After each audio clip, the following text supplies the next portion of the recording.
नमस्कार शेतकरी मित्रांनो, खरीप पीक विमा 2025 संदर्भात काही महत्त्वाचे अपडेट आपण या व्हिडिओच्या माध्यमातून बघणार आहोत.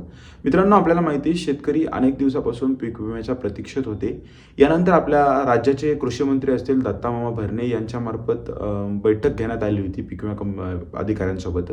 यानंतर मित्रांनो, जेवढे शेतकरी नेते असतील किंवा जे शेतकरी संघटना असतील यांच्यामार्फत मित्रांनो वेळोवेळी निवेदनं देखील देण्यात आली होती, पत्र देण्यात आले होते. आणि यानंतर मित्रांनो सध्या अधिवेशन चालू आहे आणि या अधिवेशनात देखील मित्रांनो आपले जेवढे लोकप्रतिनिधी यांच्या मार्फत देखील आवाज उठवण्यात आला आणि कुठेतरी मित्रांनो हा पीक विमा शेतकऱ्यांना भेटावा यासाठी मागणी होत होती. आणि मित्रांनो आता जर सांगायचं झालं तर मित्रांनो याची प्रक्रिया मित्रांनो सुरू करण्यात आलेली आहे. आपल्याला माहिती आहे मित्रांनो जवळजवळ 89 लाख शेतकऱ्यांना हा पीक विमा भेटणार होता. 89 लाख शेतकरी यामध्ये पात्र होते.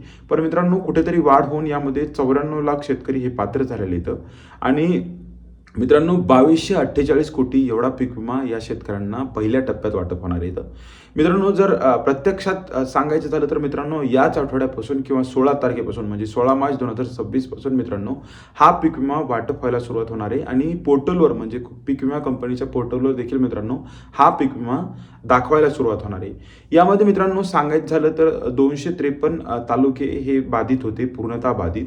आणि या 253 तालुक्यांना मित्रांनो पहिल्यांदा म्हणजे पहिल्या टप्प्यात हा पीक विमा वाटप करण्यात येणार आहे.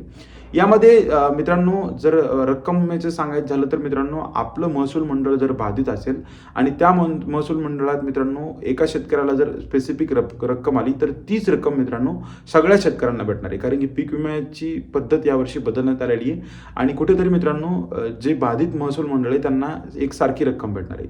सो मित्रांनो यामध्ये असे जर आणखी सांगायचं झालं तर मित्रांनो बीड झालं, धाराशिव झालं, नांदेड झालं, अहिल्यानगर झालं या जिल्ह्यामध्ये मित्रांनो स्पेसिफिकली पहिल्यांदा पीक विमा वाटप होणार आहे.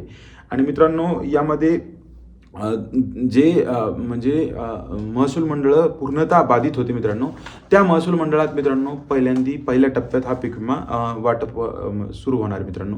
यामध्ये मित्रांनो 16 तारखेपासून कॅल्क्युलेशन दाखवायला देखील सुरुवात होणार आहे. तुम्ही तुमच्या पोर्टलवर कॅल्क्युलेशन सुद्धा बघू शकता. पण मित्रांनो तूर असेल किंवा कापूस असेल याला मित्रांनो वेळ लागणार आहे, जवळजवळ 2 महिने म्हणजे मे जून पर्यंत हा पीक विमा मित्रांनो तूर आणि कापसाचा भेटणार आहे. सो यामध्ये मित्रांनो सध्या जो पीक विमा भेटणार आहे हा सोयाबीनचा भेटणार आहे. आणि मित्रांनो हे काही महत्त्वाचे अपडेट होते. यानंतर मित्रांनो फळ पीक विमा जो मागचा बाधित होता म्हणजे 24-25चा जो आंबेया बहार असेल किंवा फळ पीक विमा होता मित्रांनो तो देखील वाटप होणार आहे. सो मित्रांनो हे एक काही अतिशय महत्त्वाचे अपडेट होते. आपला हेतूच असतो मित्रांनो तुमच्यापर्यंत खरी आणि जेन्युइन माहिती पोहोचण्याचा.